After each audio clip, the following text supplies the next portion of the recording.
Baik, Assalamualaikum warahmatullahi wabarakatuh. Selamat malam teman-teman semua. Waalaikumsalam warahmatullahi wabarakatuh. Malam Kak. Oke, walaupun ajan, saya coba bicara aja ya. Sebelumnya mohon maaf.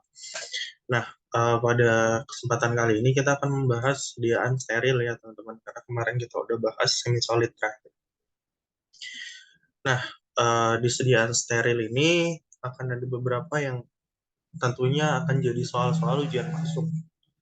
Karena di soal UKI pun sediaan steril udah otomatis keluar, baik secara teoritis ataupun hitungannya. Gitu. Makanya perlu untuk dibahas di sediaan steril ini. Jadi sediaan steril itu adalah sediaan yang bebas dari mikroba hidup baik patogen dan apatogen. Patogen itu kan artinya mikroba atau apa ya, makhluk-makhluk kecil yang dapat menyebabkan penyakit. Sedangkan apatogen, kalau biasanya bahasa Latin ada a-nya di depan, berarti itu tuh sebaliknya dari kalimatnya. Gitu kan. Kalau patogen adalah menyebabkan penyakit, berarti apatogen kan tidak menyebabkan penyakit. Nah, di sediaan steril ini harus terbebas dari unsur-unsur tersebut. Mikroba hidup, baik dia menyebabkan penyakit atau enggak, itu harus nggak ada di sediaan steril. Namanya juga kan steril. Gitu. Nah, berikut adalah persyaratan dari sediaan steril. Yang pertama, dosis obat dalam sediaan harus sesuai dengan etiket dan tidak terjadi pengurangan kualitas selama penyimpanan. Nah, untuk yang poin nomor satu ini ya teman-teman, nggak hanya sediaan steril aja. Sediaan non steril seperti sediaan solid, kemudian semi solid dan solid itu pun juga harus tidak terjadi pengurangan kualitas selama penyimpanan. Nah, bedanya kalau disediaan kalau disediaan liquid yang kita pelajari waktu itu ada kan evaluasi yang namanya volume terpindahkan, ya kan? Di volume terpindahkan itu ada batas-batasan yang masih ditolerir dari segi volume yang ada di etiket, ya kan? Kalau masih ingat tuh.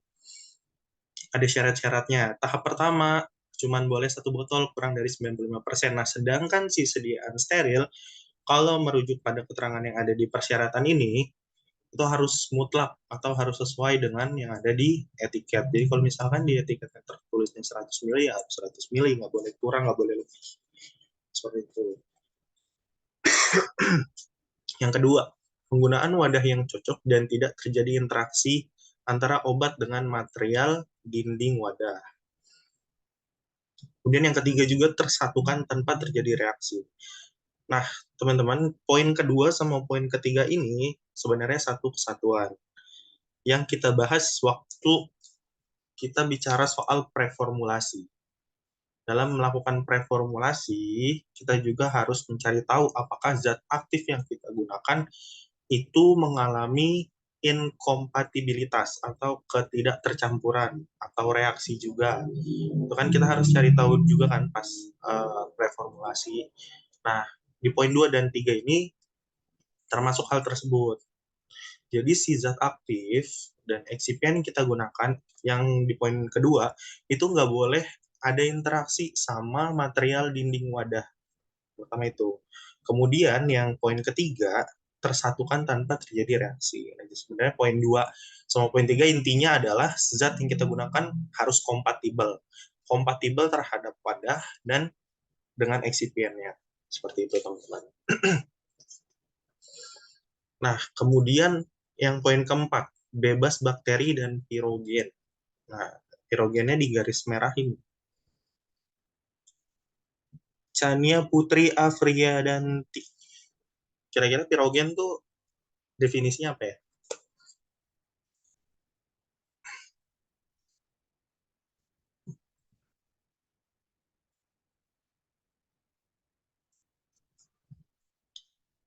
Oke. Okay. Masih no respon. Kak Eva Padliana,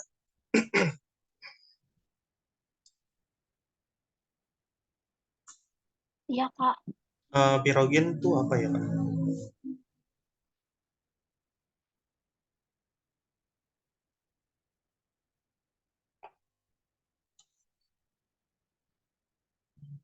Halo? Mungkin ada yang bisa bantu jawab, silahkan. Zat yang memicu demam bukan sih, Kak? Zat yang memicu demam, betul. Jadi, ketika kita membahas pirogen, pirogen itu ada dua, pirogen endogen dan eksogen, teman-teman. Kalau pirogen endogen, itu asalnya dari dalam tubuh, kalau eksogen dari luar tubuh. Nah, kalau si eksogen ini, umumnya itu disebabkan oleh bakteri gram negatif. Dia melepaskan lipopolisakarida yang uh, akhirnya nanti dapat menyebabkan demam. Kalau misalkan pirogen endogen, itu kan asalnya dari dalam tubuh. Nah, contohnya itu sitokin. Itu ada dua jenis pirogen yang harus kita ketahui. Nah, yang poin kelima adalah titik kritis dari sediaan steril. Jadi 4 dan 5 yang di garis merah itu adalah titik kritis dari sediaan steril. Di samping semuanya juga harus ya. Tapi kalau poin 1 sampai 3 kan masih secara general gitu. Nah, 4 dan 5 nih adalah titik kritis dari sediaan steril. Yang artinya kualitas sediaan steril kita ditentukan dari poin 4 dan 5 yang punya proporsi yang besar gitu. Gusti Rehan, kalau isotonis itu definisinya apa?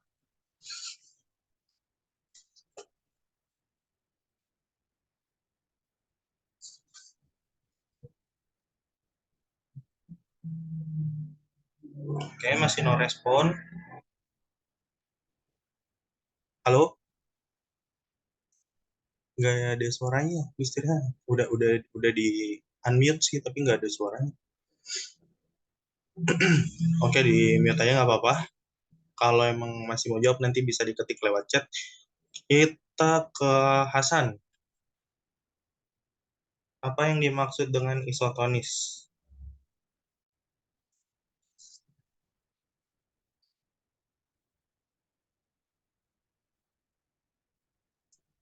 Karena penting ya di sedang steril kita harus paham kapan kondisinya itu isotonis, hipotonis, dan hipertonis.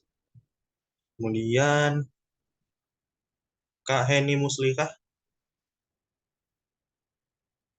Iya, Kak. definisi dari isotonis itu apa Kak? Oh, bentar, Kak. Kayak dua larutan yang berbeda tapi punya tekanan osmotik yang sama. Itu bukan sih, Kak? Dengan osmosis atau tonisitas ya lebih lebih ke arah tonisitas. Jadi isotonis adalah larutan yang memiliki tonisitas yang sama dengan cairan tubuh atau NaCl 0,9%. Cairan tubuh kita digambarkan dengan NaCl 0,9%. Nah, kalau isohidris, Kak Mertia,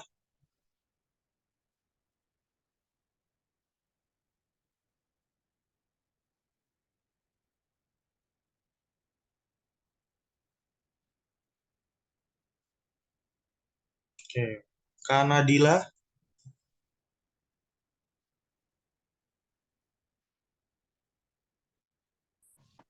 pH larutan sediaan injeksi sama dengan darah dan cairan tubuh lainnya ya Kak, seperti darah, air, dan cairan lumbang. oke, thank you jawabannya lebih detail lagi. Simpelnya isohidris itu artinya pH larutan yang kita buat atau sediaan yang kita buat dengan pH cairan tubuh atau darah yang kita punya itu sama gitu. Jadi artinya isohidris. Dan yang terakhir adalah bebas partikel. Oke. Sampai sini persyaratan jelas ya teman-teman? Apa ada yang mau ditanyakan? Oke, kalau sudah jelas saya lanjut dulu. Ada jawaban di chat sesuai dengan tekanan darah manusia ya, tekanan osmosis lebih tepatnya. Thank you jawabannya Gusti. Oke, kita next. Nah, ini ada jenis-jenis sediaan steril, teman-teman. Bisa dilihat sediaan steril ini dibagi ke beberapa jenis ya, teman-teman. Yang pertama ada sediaan parenteral volume besar atau LVP, Large Volume Parenteral. Syaratnya yang pertama harus steril, bebas pirogen, isotonis, tidak boleh hipotonis. Kemudian juga tidak boleh mengandung pengawet. Contohnya adalah infus. Kemudian, yang kedua adalah sediaan parenteral volume kecil atau small volume parenteral. Syaratnya yang pertama harus steril, kemudian sebisa mungkin bebas pirogen. Ini masih ada toleransinya ya, sebisa mungkin bebas pirogen. Kemudian juga isotonis, tidak boleh hipotonis lagi, boleh mengandung pengawet. Contohnya ada ampul dan vial. Kemudian tetes mata berupa larutan, kemudian steril, isotonis, isohidris juga, kemudian boleh mengandung pengawet. Contohnya tetes mata.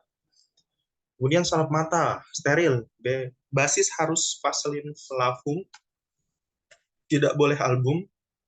Batasan ukuran partikel yaitu setiap 10 mikrogram zat aktif tidak boleh mengandung atau mempunyai partikel lebih dari 90 nanometer. Tidak boleh lebih dari 2 partikel lebih dari 50 nanometer dan tidak boleh lebih dari 20,25 nanometer. Contohnya salep mata. Di sini kita ada beberapa pertanyaan, teman-teman. Yang pertama, kapan sediaan parenteral itu dikatakan bervolume besar, kapan dia dikatakan bervolume kecil? Kita jawab dulu yang volume besar ya. Kak Konita, kapan suatu sediaan steril dikatakan bervolume besar atau sediaan parenteral bervolume besar?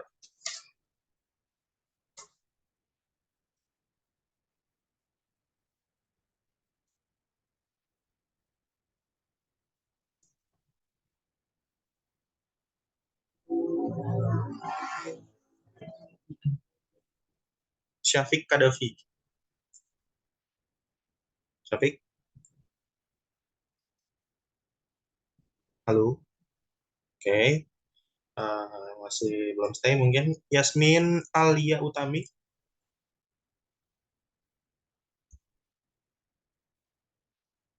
Oke, belum ada jawaban juga. Kemudian Alvira.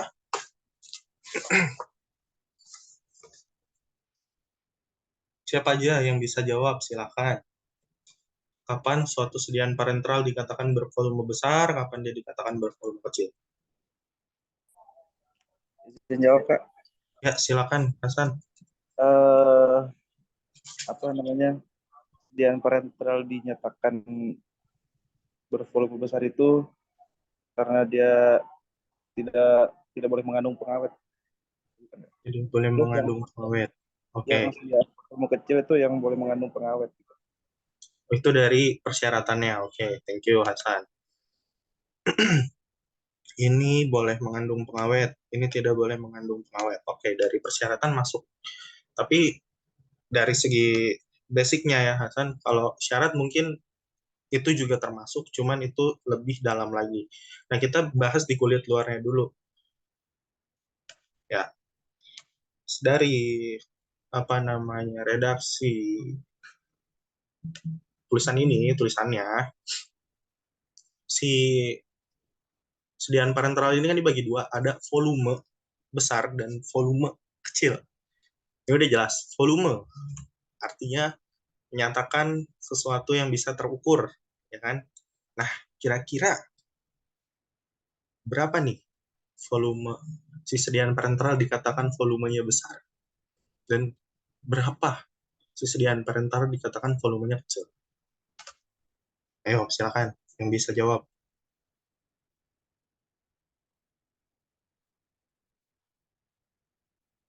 Oke, Izin menjawab, Kak. ya silakan. Sediaan parenteral bervolume besar itu biasanya lebih dari 250 mili sampai 1 liter. Kalau yang volume kecil itu 100 mili atau kurang dari 100 mili. Sampai berapa? 1000. 100 mili kalau yang kecil, Kak. Kalau besar 250 sampai 1000 Oh, mili. sampai dengan 1 liter, ya. Kalau yang kecil itu sama dengan 100 mili atau di bawah ya.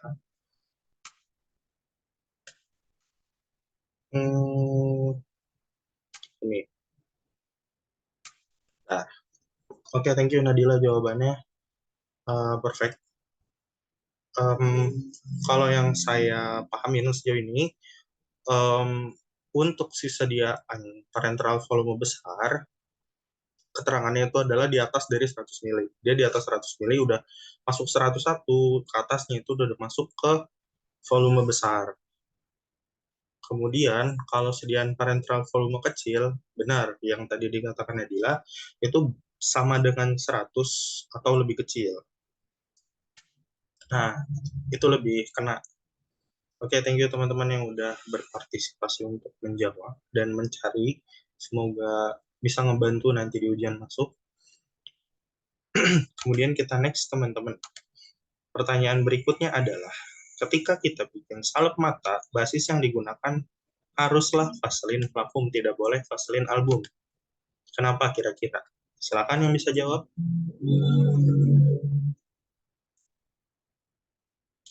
Sedangkan dari segi estetika ya, Vaseline Album itu kan warnanya lebih bagus gitu daripada Vaseline Parfum. Warnanya putih kan kalau Vaseline Album.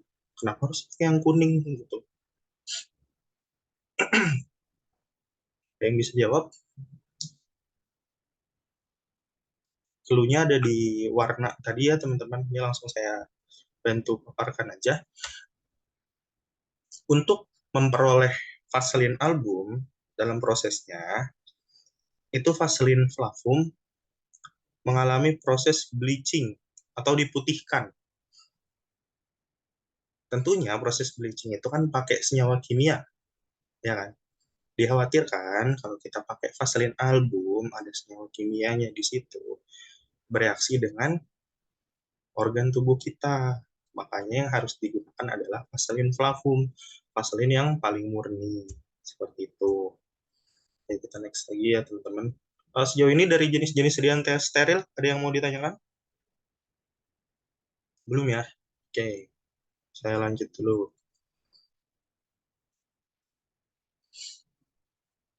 Kemudian ini ada definisi dari sediaan parenteral, adalah sediaan steril yang digunakan tanpa melalui mulut, namun langsung ke dalam pembuluh darah, sehingga memperoleh efek yang cepat dan langsung sampai sasaran. Artinya dia tidak mengalami proses absorpsi, dia langsung didistribusikan ke dalam tubuh, karena kan langsung masuk ke dalam darah ya. Nah, bentuk sediaannya ada infus, kemudian injeksi. Injeksi itu adalah larutan, suspensi, dan emulsi juga. Oke, selanjutnya ada hubungan antara tonisitas dan osmosis. Seperti yang kita bicarakan tadi, teman-teman, tonisitas adalah kemampuan suatu larutan dapat menyebabkan perubahan pada sel kita, baik itu nanti membesar atau mengkecil atau kecil atau mengkerut gitu. Itu definisi dari tonisitas. Sedangkan osmosis adalah proses perpindahan cairan atau larutan melewati membran semipermeabel dari konsentrasi rendah ke konsentrasi tinggi. Kata kuncinya kalau di osmosis adalah kan dalam apa ya? Dalam transportasi di dalam tubuh itu ada yang namanya difusi dan osmosis.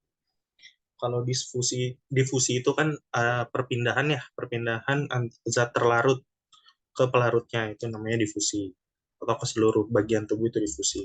Sedangkan osmosis itu seperti yang dijelaskan tadi, dia adalah kemampuan pelarut atau zat cair melewati membran semipermeabel dari konsentrasi rendah ke konsentrasi yang tinggi.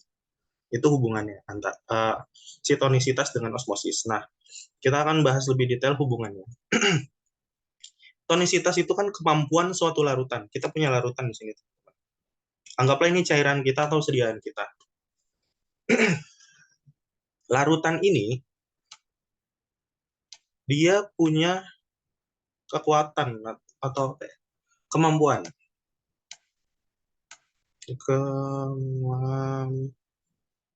Jelek banget, sorry. Dia punya kemampuan. Kemampuan untuk apa? Untuk mempengaruhi si sel darah merah ini. Mempengaruhi seperti apa? Apakah dia akan membesar atau dia akan mengkerut. Itu adalah tonisitas. Sedangkan osmosis ini adalah proses. Si larutan kita ini punya proses. Nah, teman-teman, sel darah kita ini digambarkan adalah membran semi-permeable.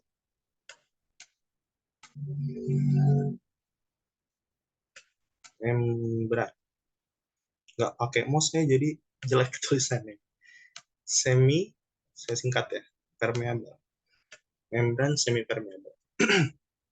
Nah, seperti definisi osmosis yang tadi disebutkan, teman-teman, kalau misalkan kondisinya, kita udah masuk ke kondisi, teman-teman. Kondisi larutan kita adalah hipotonik. Ya kan? Artinya apa hipotonik? Artinya, konsentrasi atau tekanan osmosis dari larutan kita itu lebih rendah. Karena hipo, lebih rendah dibandingkan yang ada di sel darah merah kita. Ya kan? Karena ini lebih, atau gampangnya konsentrasi lah ya. Karena dia konsentrasinya lebih rendah, dia bergerak ke konsentrasi yang lebih tinggi. Di mana konsentrasi yang lebih tinggi? Konsentrasi yang lebih tinggi ada di dalam sel. Jadi, yang rendah bergerak ke konsentrasi tinggi dengan melintasi membran semi-permeable. Akhirnya, sel darah merah kita mengalami yang namanya pembengkakan, ya. Kemudian bengkak, terus mengembang. Akhirnya, efeknya adalah di sebelah kanannya, yaitu sitolisis. Itulah mengapa, teman-teman, kalau kita lihat di syarat yang ini nih, ya kan, tidak boleh hipotonis. Kenapa? Karena lebih berbahaya hipotonis dibandingkan hipertonis. Seperti itu. Itu korelasinya ya, teman-teman. Oke, kita lanjut lagi. Sedangkan gimana kalau misalkan si zat kita atau sediaan kita itu hipertonis. Artinya konsentrasi di sini kan lebih tinggi ya, teman-teman. Sedangkan di sini lebih rendah nih. Lebih rendah. Nah, cairan yang ada di sini, dia akan keluar, melintasi membran semi-permeable. Dari konsep osmosis adalah bergerak dari konsentrasi rendah ke konsentrasi yang tinggi. Kalau di sini hipertonis, artinya konsentrasinya tinggi, ya kan, yang rendah akan pindah ke yang tinggi. Akhirnya apa? Cairan yang ada di dalam sel kita itu akan bergerak keluar. Akhirnya sel kita mengkerut, tapi tidak menyebabkan sitolisis. Seperti itu penjelasannya. Dari hubungan tonisitas dan osmosis, teman-teman. Ada yang mau ditanyain?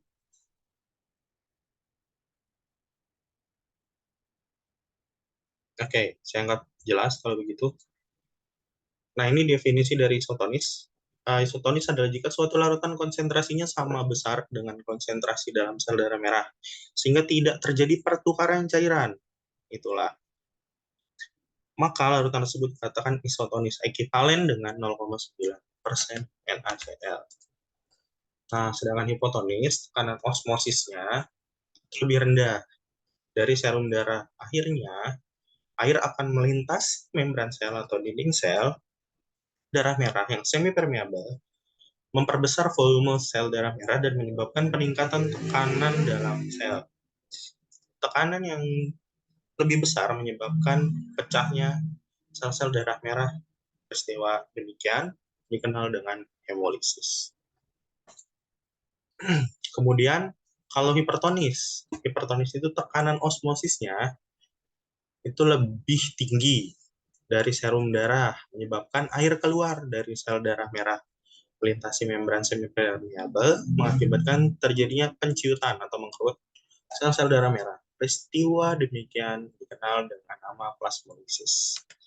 Nah, teman-teman, ini ada perbandingan antara sel hewan dan sel tumbuhan. Sel manusia juga termasuk ya di sini. Jadi kalau misalkan di dalam larutan hipotonis, sel darah merah hewan itu akan mengalami lisis seperti yang kita bahas tadi ya. Jadi si larutan yang ada di mana? Di luar sediaan kita nih akan nyebrang ke sini, terus dia mengembang, akhirnya pecah, ya kan? Lisis. Sedangkan sel hewan, kita bisa lihat perbedaan di sini dari dinding selnya, teman-teman. Kalau misalkan di keadaan hipotonis, sel tumbuhan ya. Kalau misalkan di keadaan hipotonis, sel tumbuhan itu akan mengeras atau turgid. Ya, dia kekurangan, bukan kekurangan, di sini sifat, misalkan larutan kita ada di sini. Sediaan kita di sini, ini kan akan masuk. Di sini ada keterangannya nih, H2O masuk. Nah, dia dinding selnya akan turgid atau mengeras. Nah, kemudian kalau dimasukkan ke dalam larutan isotonis antara sel hewan dan sel tumbuhan. Kalau sel hewan akan normal tentunya ya, seperti yang kita bicarakan sebelumnya.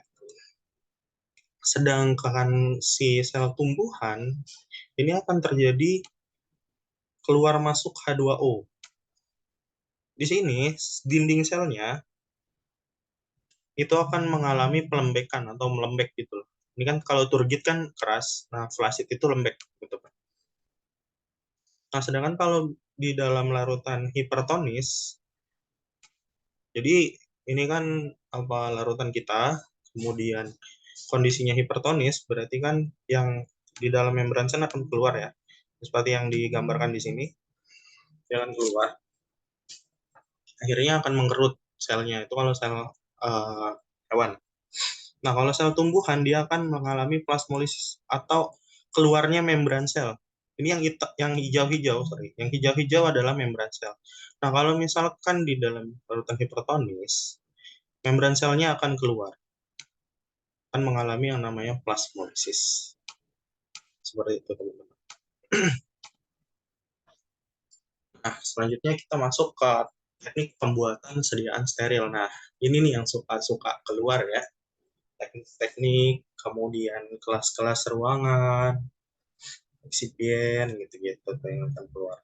Nah, yang pertama, metode aseptis. Definisinya adalah metode pembuatan dengan cara aseptis dengan mengkondisikan seluruh alat dan bahan yang digunakan dalam keadaan steril untuk zat aktif yang tidak Nah, sini udah jelas nih fungsinya ya.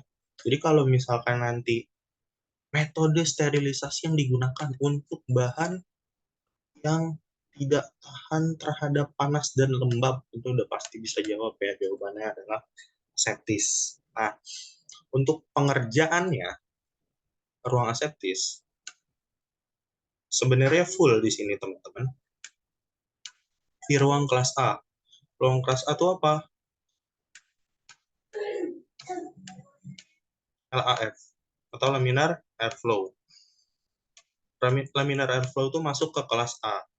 Nah, ruangan penunjang atau latar belakang, jadi misalkan ini LAF, ya anggap aja itu LAF lah ya. Nah, ruangan tempat adanya LAF, misalkan ini ada pintunya gitu.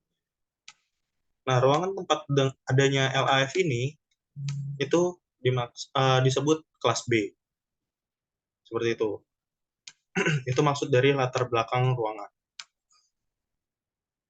Kemudian, metode berikutnya ada sterilisasi akhir.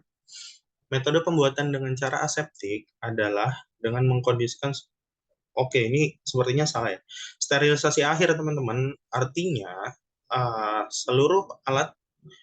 seluruh sediaan yang sudah jadi itu baru disterilkan. Jadi kalau ini kan semua prosesnya harus bersih, ya kan? Semua prosesnya harus bebas kontaminasi. Nah, kalau sterilisasi akhir, pencampurannya tuh alatnya tidak disterilisasi, tidak masalah. Seperti itu ya. Kemudian kapan sterilisasinya? Sterilisasinya dilakukan ketika sediaannya udah jadi. Kita semua udah praktikum sediaan steril pasti udah ngerti. Untuk proses sterilisasi akhir ini, ya kan? Nah, ini sorry, kayaknya pengertian ini punya yang atas ya. Nah, tapi untuk kelas ruangannya, ini sesuai ya, mixing dan fillingnya di kelas C. Nanti kita akan bahas juga tentang kelas ruangannya. Sampai sini metode ada yang mau ditanyakan, teman-teman? Oke, belum ada ya. Oke, saya lanjut dulu. Nah, ini tekniknya. Kalau tadi jenis sterilisasinya, metodenya, ini teknik sterilisasinya ya.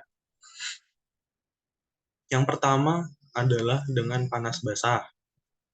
Ini dihafal nih.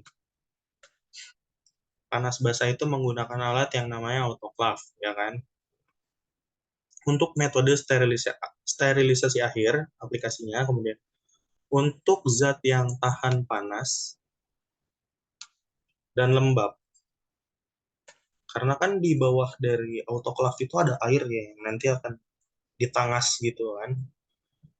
Kalau saya menggambarkannya itu water bath skala besar gitulah. Gampangnya ini mau buat saya.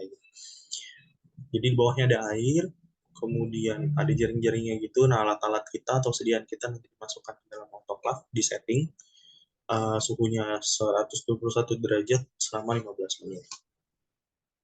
Tuh.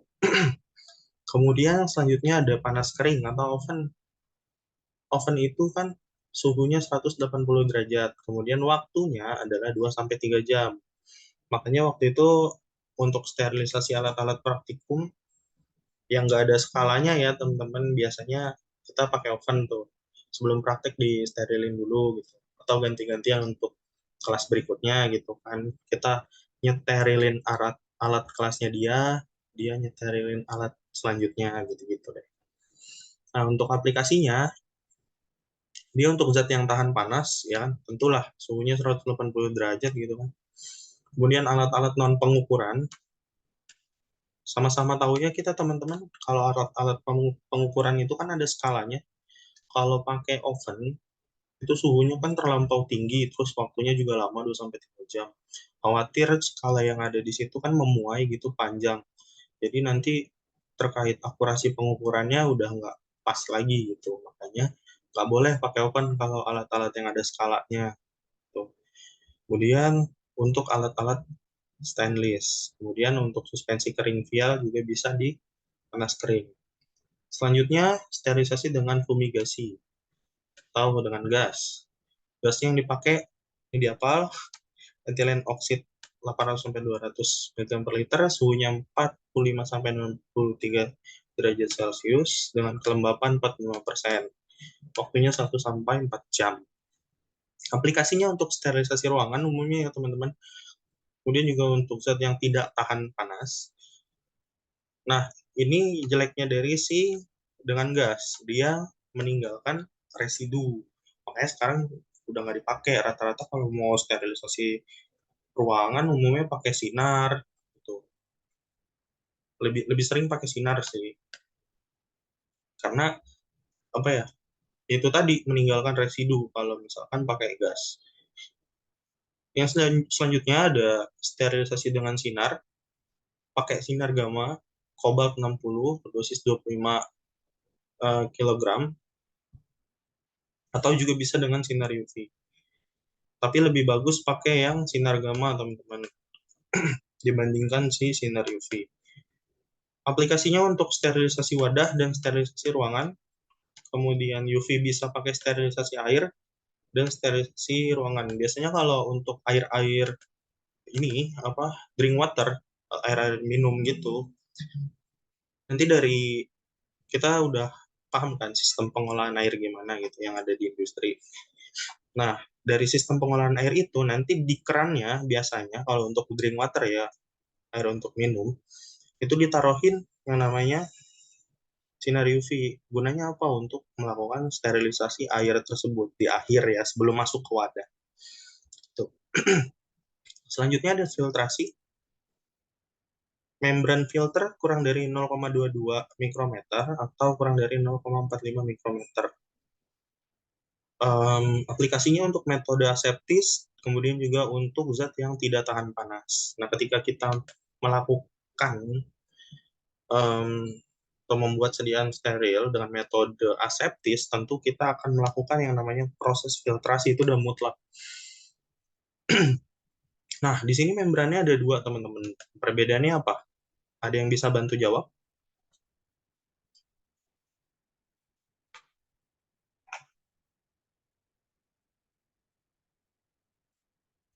Silakan, yang bisa bantu jawab. 0,22 untuk apa? 0,45 untuk apa? Kaneta Aprilianti.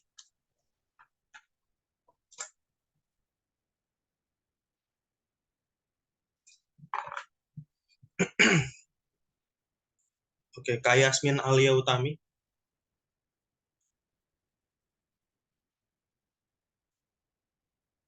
Ayo, siapa aja yang bisa jawab? Gak apa-apa. Saya nanya tuh yang rata-rata udah pernah dibahas di ini praktikum atau materi sih udah pasti dibahas. Jadi harusnya salah satu dari kita masih ada yang ingat lah. Kemudian coba Kak Chania. Iya, Kak. Ya, membran 0,22 buat apa kira-kira? Kayaknya kalau yang 0,22 itu untuk memfilter bakterinya kali ya, Kak. Tapi kalau yang 0,45 itu untuk kayak menyaring partikel-partikel yang lebih besar mungkin ukurannya daripada bakteri. Oke, nice. Thank you jawabannya, Kak. Perfect. Benar teman-teman jawabannya untuk filter 0,22 atau kurang dari 0,22 itu untuk bakteri. Kemudian yang kurang dari 0,45 itu adalah untuk partikel.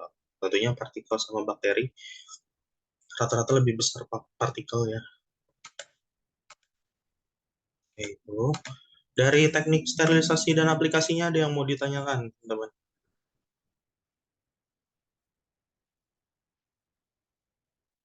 Oke, kalau belum ada, saya lanjut lagi. Nah, sebentar teman-teman, ini adalah kelas kebersihan ya, berdasarkan CPOB katanya, CPOB 2012. Maka saya akan coba cari gambar yang lebih jelas dibandingkan yang tadi, karena sakit mata ya agaknya. Udah kelihatan teman-teman?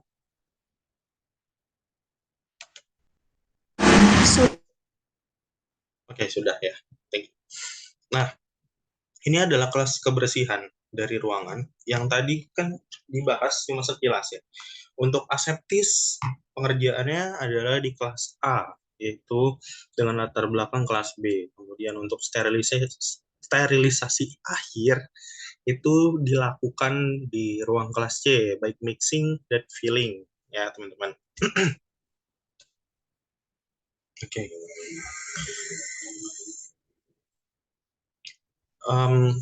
Jadi, buat teman-teman ketahui semuanya, ruang bersih, yang dikatakan ruang bersih, terlepas dari ini pengelompokannya ya teman-teman, ada ruang di bawah LAF, ruang steril, steril dan bersih. Ruang bersih itu masuk kelas bersih atau wet area ya,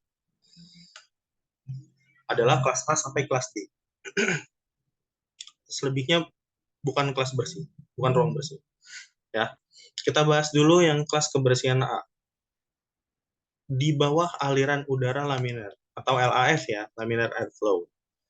Nah, kemudian di sini suhunya adalah 16 sampai 25 derajat Celcius. Kelembapannya itu 45 sampai 55. Kemudian efisiensi saringan udaranya ini ada dia pakai H14 dengan efisiensinya 99,995%. Pertukaran udara per jam itu aliran udara satu arah, ya kan? Kita tahu LAF itu aliran udaranya satu arah ya. Tujuannya apa? Biar nggak kontam sediaan steril yang kita buat di situ. Mungkin yang pernah ngasdus di Mikfir atau yang pernah kerja di lab mikrobiologi jauh lebih paham dari saya terkait LAF. Dengan kecepatan aliran udara 0,35 sampai 0,54 meter per detik. Kemudian keterangannya. Nah, di sini pengelolaan dan pengisian aseptis, kemudian pengisian salep mata steril, pengisian bubuk steril, pengisian suspensi steril. Nah, saran saya, karena saya juga melakukan ya teman-teman, tabel yang ini saya hafal semua. Karena waktu saya UKAI waktu itu saya hafal. Karena satu atau dua, mulai dari kelas kebersihannya, kemudian suhunya, kelembapannya. Kalau misalkan efisiensi saringan sih jarang ya. Kemudian pertukaran udara per jamnya, sama keterangan yang di sini itu suka keluar di soal-soal teman-teman. Jadi mau nggak mau harus dihafal. Tapi kalau nggak hafal juga ya nggak apa-apa, bisa dipahamin mungkin ya silakan. Tuh. Yang selanjutnya, kelas B. Kelas B adalah ruang steril. Dia sebagai latar belakang dari si kelas A. Latar belakang. Iya, jelek banget dah. Latar belakang. Nah, untuk suhunya masih sama, kelembapannya masih sama, filternya masih sama, tapi pertukaran udaranya dikasih toleransi. Aliran udara turbulen dengan pertukaran udara minimal 20 kali. Nah, di sini keterangannya, lingkungan latar belakang zona untuk pengelolaan dan pengisian aseptis ya. Itu fungsi dari kelas B. Kemudian, kita masuk ke kelas C. Dia sama, masih ruang steril juga. Suhunya masih sama, kelembapannya masih sama, tapi di sini ada perbedaan di efisiensi saringan udaranya, teman-teman ya, K13 99,95. Pertukaran udara minimal per jamnya adalah 20 kali. Nah, di sini ada keterangannya untuk apa aja. Pertama, buat larutan, kalau misalkan ada resiko di luar kebiasaan. Artinya, larutan ini bisa berbahaya bagi orang yang bekerja di lingkungan larutan tersebut. Itu dilakukan di ruang C. Kemudian pengisian produk yang akan mengalami sterilisasi akhir. Tadi sudah dibahas ya di awal. Kemudian pembuatan larutan yang akan disaring. Kemudian pengisian secara aseptis dilakukan di kelas A dengan latar belakang kelas B. Jadi teman-teman, misalkan kita mau bikin sediaan aseptis nih, ya kan? Nah, preparasi larutannya dilakukan bukan di kelas A, tapi di kelas C. Seperti itu. Kita lanjut. Sekarang kelas D, dia masuk kelas bersih. Kemudian suhunya itu 20-27 derajat Celcius. Lebih tinggi ya batasnya. Kemudian kelembapannya itu juga lebih rendah dan lebih tinggi range-nya, 40-60 persen. Kemudian filternya juga beda. Dia pakai F8 75% atau pakai yang 90%. Nah, ini secara teknis sekali saya apa ya, masih kurang pemahaman di ASRE-nya ini, saya belum tahu itu apa, seperti itu ya teman-teman. Tapi patut diketahui aja kalau ini adalah filter yang digunakan di ruangan masing-masing. Kemudian pertukaran udaranya, dia minimal 20 kali, masih sama kayak kelas C. Nah, ini fungsinya adalah pembuatan obat steril dengan sterilisasi akhir. Kalau misalkan mixingnya nanti dilakukan di kelas C, kita harus tahu definisinya, teman-teman. Bukan definisi, maksudnya kata-kata yang ada di keterangan ini. Nah, kalau ruang C, untuk pengisian produknya, pengisian dan pencampurannya, itu di kelas C. Ini pembuatan obatnya, itu di kelas D. Jangan sampai kekecoh, teman-teman. Harus di-highlight kata-kata itu ya. Selanjutnya masuk ke kelas E. Itu udah masuk umum. Itu ada dua ya. Umum dan khusus, teman-teman. Umum itu dia pakai suhunya 20-27, kemudian kelembapannya, lihat cukup tinggi ya, maksimal 70%.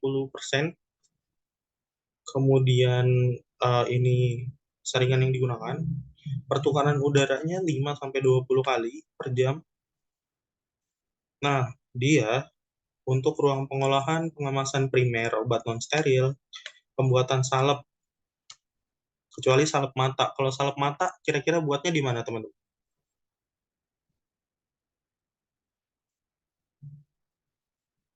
Ada yang bisa bantu jawab? Di sini kan pembuatan salep, kecuali salep mata. Nah, salep mata itu dibuatnya di mana? Di ruang kelas apa? Ayo silakan, teman-teman jawab. Jawab aja nggak apa-apa.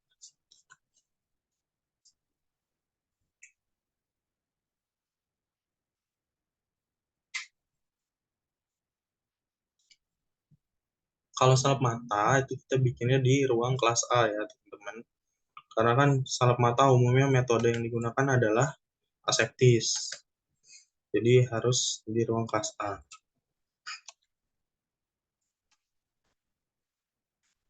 Ruang kelas A. Selanjutnya kita masuk ke khusus.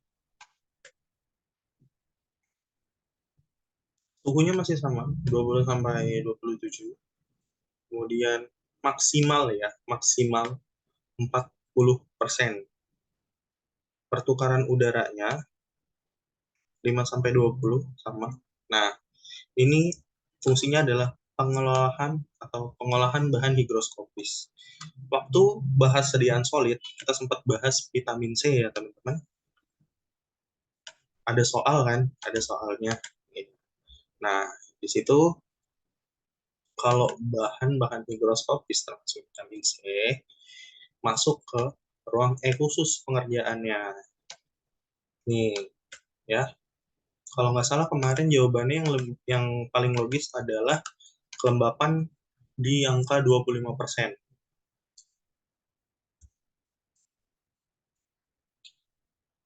Untuk kelas ruangan ini, ada yang mau ditanyakan, teman-teman?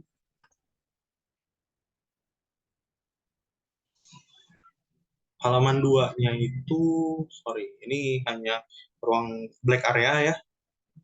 Kelas F dan kelas G itu kan black area. Jadi tidak terlalu mendetail gitu. Yang detail ini 5 ruang ini kelas bersih atau white area. Oke, kalau emang udah jelas, ada yang perlu ditanya, kita lanjut lagi, teman-teman.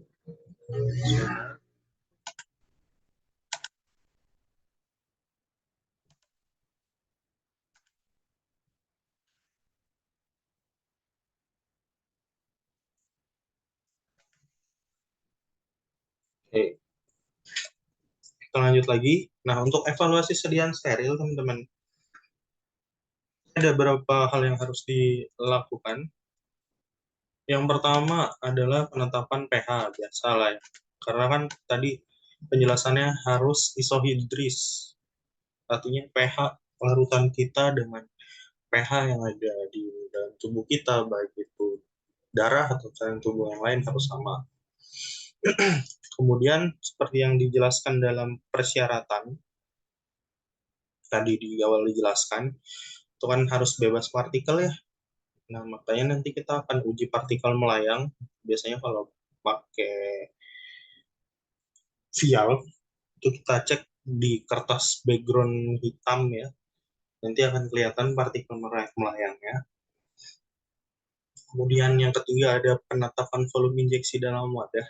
Karena kita tahu kalau sediaan injeksi itu etiket sama wadahnya harus sama, atau volumenya harus sama yang tercantum di etiket dengan fisiknya.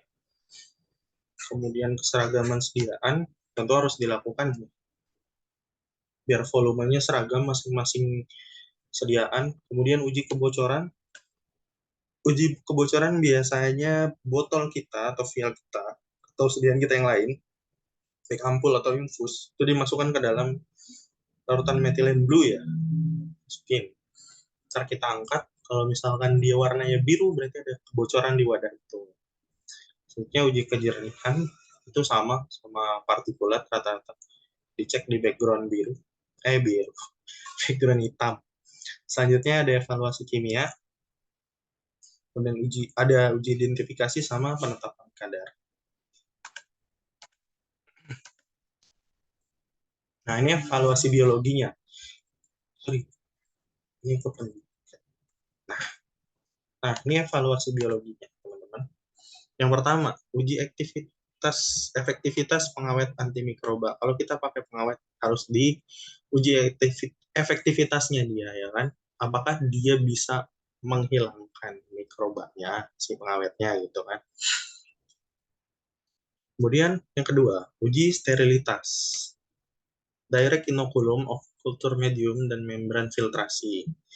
Biasanya dipakai mediumnya tioglycolate cair sama soybean casein di gas. Nah, ini ada persyaratannya, teman-teman. Kalau misalkan sediaan yang kita buat itu kurang dari 100 wadah, maka akan diambil 10% atau 4 wadah. Ambil yang lebih besar. Kalau kita buat sediaan itu 101 sampai 500 wadah, diambil 10 wadah. Kemudian kalau lebih dari 500, kita ambil 2% atau 20 wadah, ambil yang lebih kecil. Kemudian kalau large volume parenteral, itu diambil 2% atau 10 wadah, ambil yang lebih kecil. Kemudian ada uji endotoksin bakteri. Metode yang paling umum digunakan ya LAL ya, Limulus amebosit lisat, dengan koagulasi enzimatik dilakukan inkubasi 30 derajat Celcius selama 60 menit. Nah, yang paling sering keluar, teman-teman, ini di UKI zaman saya keluar ya ini, uji pirogen, prosedurnya.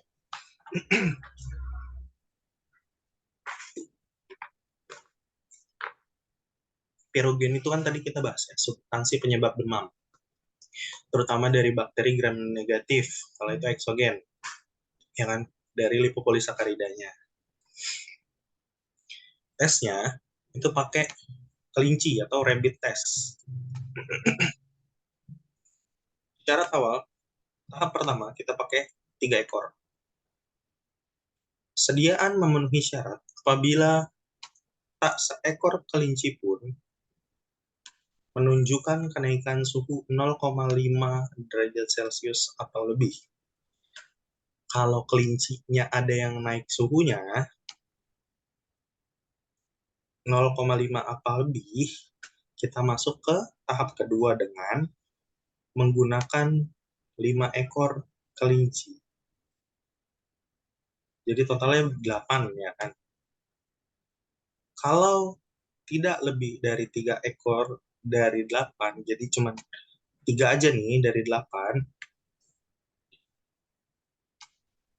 masing-masing menunjukkan kenaikan suhu 0,5 derajat Celcius atau lebih, dan jumlah kenaikan suhu maksimal 8 ekor kelinci tidak lebih dari 3,3 derajat Celcius, sediaan dinyatakan memenuhi syarat bebas pirogen. Jadi intinya gini, teman-teman.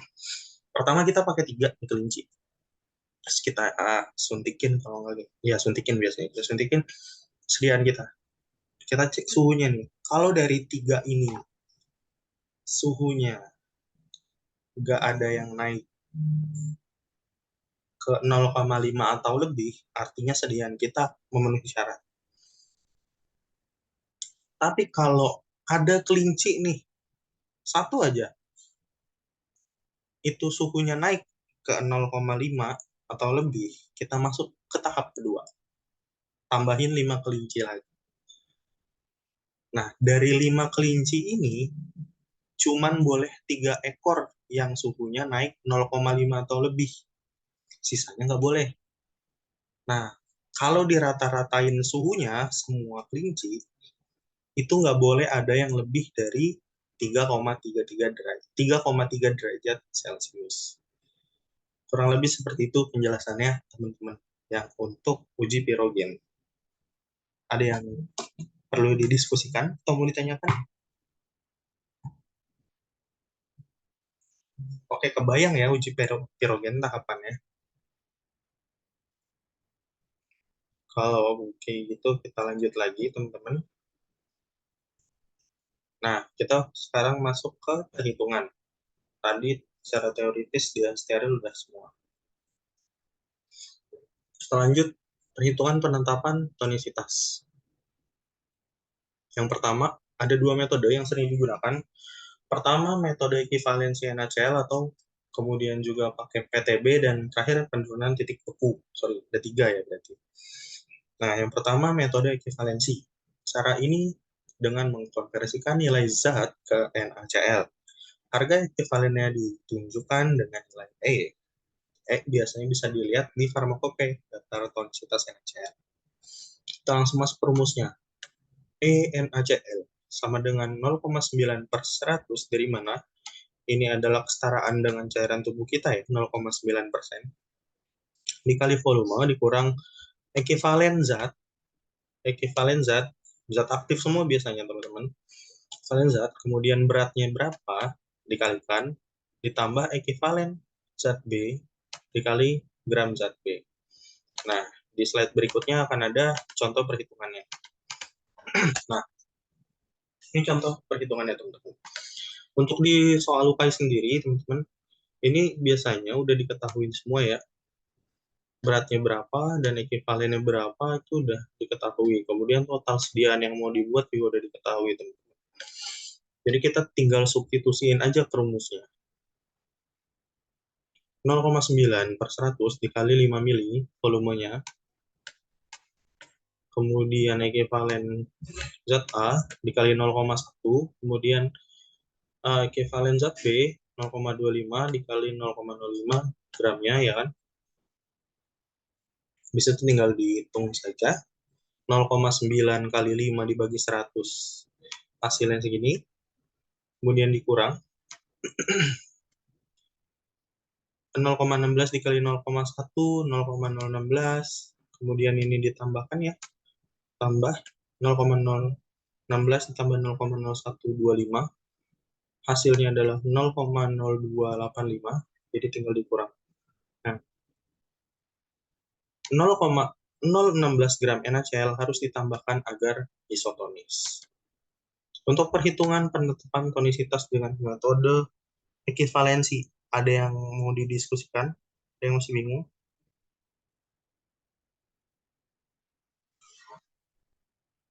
Oke, kalau sudah jelas, Bapak saya lanjut. Nah, selanjutnya ada metode PTB atau penurunan titik beku.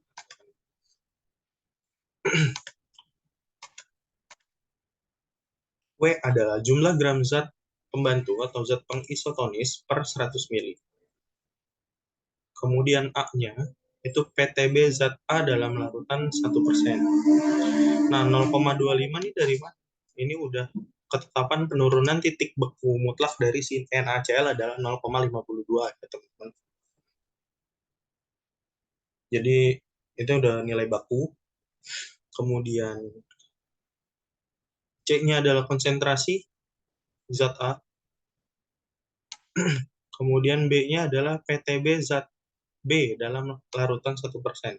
Nah, setelah ini ada soalnya, kita akan bahas. Nah, sorry. Ya, ini teman-teman, seorang apoteker membuat sediaan injeksi sebagai berikut. Phenylephrine 1%, PTB-nya 0,180, diclofenac PTB-nya 0,130. Nah, ini persentasenya udah ada ya, 0,1%. Kemudian NaCl-nya ditambahkan hingga isotonis, PTB-nya 0,576. Water for injection-nya atau airnya itu sampai dengan 100 mili. Jadi total sediaannya 100 mili ya. Pertanyaannya, berapa NaCl yang harus ditambahkan agar isotonis? Nah, kita substitusikan aja langsung ke rumusnya. 0,52. Kemudian A1 ini si phenylephrine ya, 0,180, 0,18 lah ya. Terus dikalikan 1 dari 1% sini. Karena kan tadi A itu C itu kan konsentrasi ya. Nah, jadi tinggal dikalikan, kemudian ini tambah. Zat berikutnya adalah si natrium diedetat. Dia 0,130 atau 0,13 ya. Kemudian dikalikan dengan 0,1. Nah, si B-nya tadi itu adalah PTB dari CNaCl. PTB-nya 0,576. Kita taruh di sini, ya kan? Tinggal kita hitung aja. Si 0,18 dikali 1, 0,13 kali 0,1, ya kan? Ini hasilnya. Oh, ini. Tinggal dihitung lagi 0,52 dikurang hasil dari ini, kemudian dibagi 0,576. Hasilnya 0,5766 gram. Atau kalau konversi ke miligram adalah 567,70 miligram.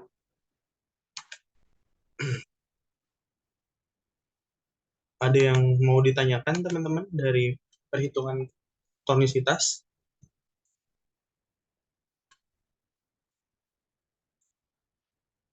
Oke, kalau belum ada, kelasnya saya cukupkan ya teman-teman. Nah, rencananya saya akan ada satu pertemuan lagi khusus untuk bahas soal-soal atau bahas terkait tentang manajerial. Mulai dari perhitungan, itu soal-soal yang full ngitung teman-teman. Makanya saya nggak mau waktunya digabung, harus dipisah gitu. Kalau digabung sama ini, khawatirnya malah nggak kondusif kan. Saya nanti coba bilang Bang Faris lagi. Nanti saya coba bilang Bang Faris lagi, kira-kira masih bisa nggak nih? Harusnya sih masih bisa ya teman-teman. Oh, untuk kesediaan steril, ada yang mau ditanyakan?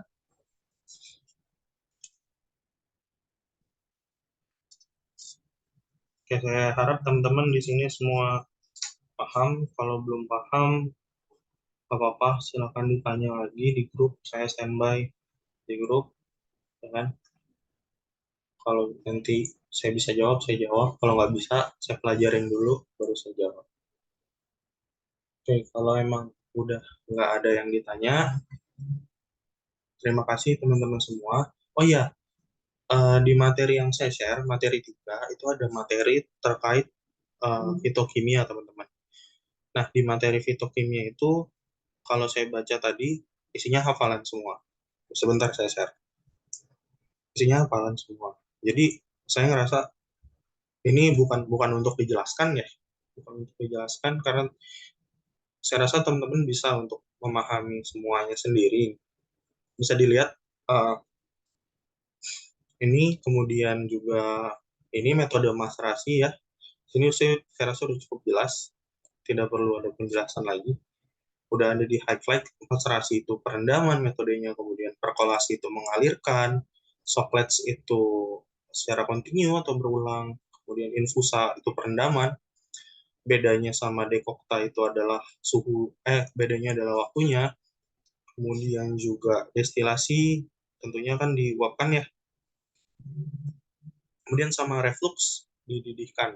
Nah, itu saya rasa teman-teman sudah paham ya.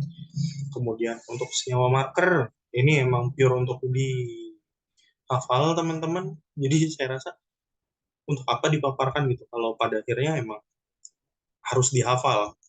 Kecuali emang ada yang perlu dijelaskan terlebih dahulu ya. Intinya kalau senyawa marker, kita lihat dari nama latin, apium, dia apigenin atau apiin, kegunaannya antihipertensi. Kalau ini beda sih, Orindesi trefolie dia scopolantin, mengkudu. Kemudian kumis kucing, sinensetin. Ini piper, pakai piperin, ya kan, kandungan aktifnya. Kurkuma, kurkuminoid. Citrus, biasanya dia pakai flavonoid sih, tapi kalau untuk jeruk umumnya rutin ya teman-teman ya, flavonoidnya. Sebagai anti hemoroid. Kemudian jambu biji, Psidium guajava, quercetin atau guajavarin. Lidah buaya, aloe, aloin. Seperti itu. Valeria, valerin. Philanthus niruri, philantin, ya kan? Atau hipofilantin. Kampferia galanga, ini sih beda ya, Borneo, Sineol. Kemudian Garcinia mangostana, mangostin atau mangiferin. Saya rasa hal-hal seperti ini kalau dijelaskan pun apa ya dijelaskan gitu teman-teman. Makanya silakan nanti teman-teman bisa dihafalkan gitu atau ditulis dengan pemahamannya sendiri, kayak misalkan ini golongan alkoholit, kalau misalkan dia pakai pereaksi Maillard hasilnya warna apa, endapan putih, Wagner, endapan coklat, seperti itu, dan seterusnya ke bawah. Proporsinya sih ini 1-3 soal ya kalau UK waktu itu keluarnya. Nah, kalau ujian masuk apakah karena ini mudah akhirnya dikeluarin lebih banyak, saya masih belum tahu juga sih. Nah, kemudian ini bahan kimia obat pada obat herbal.